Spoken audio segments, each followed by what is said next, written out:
Meeting in time and space. Heavenletter number 5488. December 3, 2015.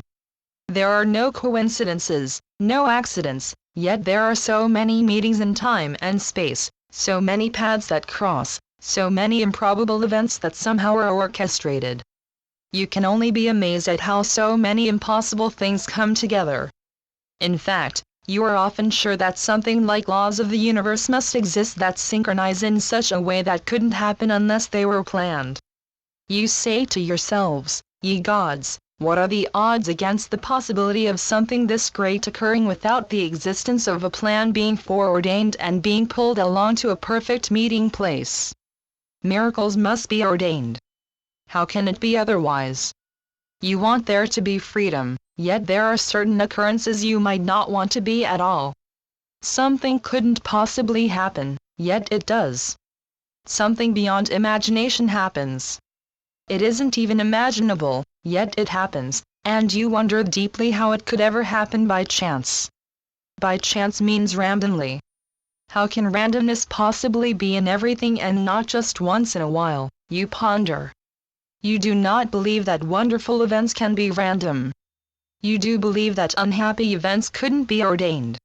It is understandable that you feel this way.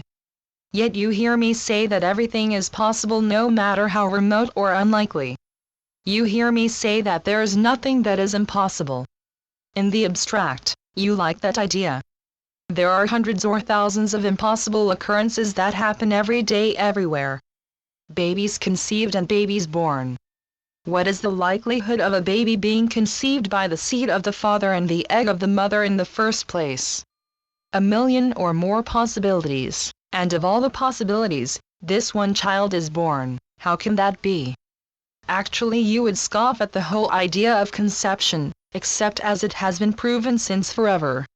You may wonder or marvel, yet you accept this. What unseen propensity makes this one unique child born and not another? You don't want it to be that you, especially, are created by chance. You want to have been chosen. It has to be that you are meant to be born, and, mostly, you're glad you were born, and, in this way, not sorry that someone else wasn't born in your place. And then you ask yourself, were there others like Christ who were not born? Why not? What about the brilliance of Einstein, for example? How could that unique composition come together purely by chance? Really, all possibilities can't be like little pieces of paper thrown up in the air. Or, what are the odds that a fish swims in water and is sustained by water outside himself, and that, in contrast, the water that sustains a human being swims inside the human being? Yes, dear ones, you want freedom.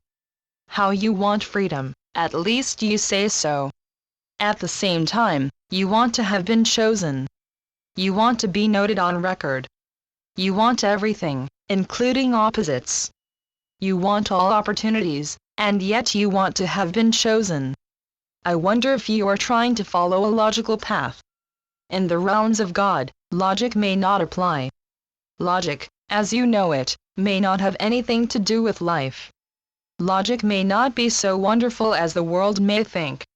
You like to have a lot of opportunity in the world. You personally want opportunity, and you want to be especially chosen as well. The truth is, that as a rule, my dear children want everything. That's not a bad thing. Desiring contributes to life's being worth living. Desiring and possibilities go together. I am telling you that you are special. I did choose you. I choose everyone, including you. You are not a pig in a poke. Now you make your way in the world, and now you make yourself the great soul you and I ordained you to be. Channeled by Gloria Wendroff. Heavenletters.org